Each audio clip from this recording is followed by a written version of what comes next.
இரண்டாவது உலக மகா யுத்தத்திலிருந்து ஜப்பான் நாடு வெகு வேகமாக மீண்டது. இன்று உலக அரங்கில் மிக முக்கிய பங்கை அது வகிக்கிறது. அமெரிக்கர்கள் அதை கண்டு அஞ்சுகிறார்கள். சீனா சிநேகம் பிடிக்க முயல்கிறது.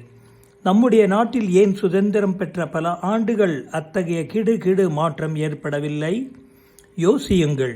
மக்கள் தொகை, பல்வேறு கலாச்சாரம், சாதி, மதம், இனம் கொண்ட பிரிவுகள், கிராம மக்களை 65 ஆண்டுகள் கழித்தும் படிப்பறிவு பெற்றவர்களாக ஆக்காத குறை. ஜப்பானில் ஆட்சி செய்த கட்சிக்கு தனிப்பெரும்பான்மை கிடைக்கவில்லை. கூட்டணி ஆட்சி வரும் வாய்ப்பு தென்பட்டது.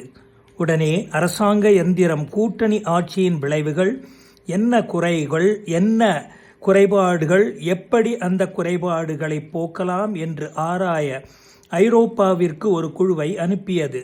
காரணம், ஐரோப்பாவில் பல நாடுகள் தனிக்கட்சி பெரும்பான்மையற்று கூட்டணி ஆட்சி நடத்தி வந்ததுதான்.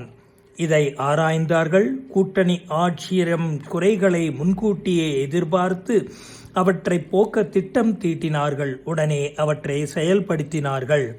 அதேபோல அமெரிக்கர்கள் நீச்சலில் தலை சிறந்து விளங்கினார்கள் என்றால் உடனே அங்கே ஆட்களை அனுப்பி ஆராய்ந்து ஜப்பானிய மக்கள் நீச்சலில் வெற்றி பெற திட்டம் தீட்டி பயிற்சி கொடுத்து ஜப்பான் இன்று நீச்சலில் சர்வதேச அளவில் வந்துவிட்டார்கள். ஜப்பானியர்கள் நம்மை விட ஒன்றும் புத்திசாலிகள் அல்ல. ஜப்பானியர்களை விட நாம் உயர்ந்தவர்கள் என்று தற்பெருமை பேசுவதன் மூலம் நாம் முக்கியமான விஷயத்தை கோட்டை விட்டு விடுகிறோமா என்ற கவலை மனதுக்குள் எழுகிறது. போரில் தோற்று ஏழ்மையில் வாடிய ஒரு ஜப்பானின் சமுதாயம் எப்படி இன்று உலகம் போற்றும் பொருளாதார தொழில் வளம் பெற்றிருக்கிறது என்பதுதான் ஜப்பானின் அதிசயம், விந்தைகள். நாம் புத்திசாலிகள் தாம், சந்தேகம் இல்லை.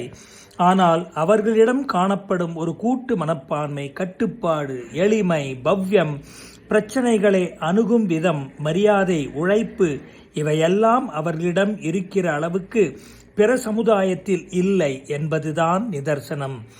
இன்னும் தொடரும். நன்றி.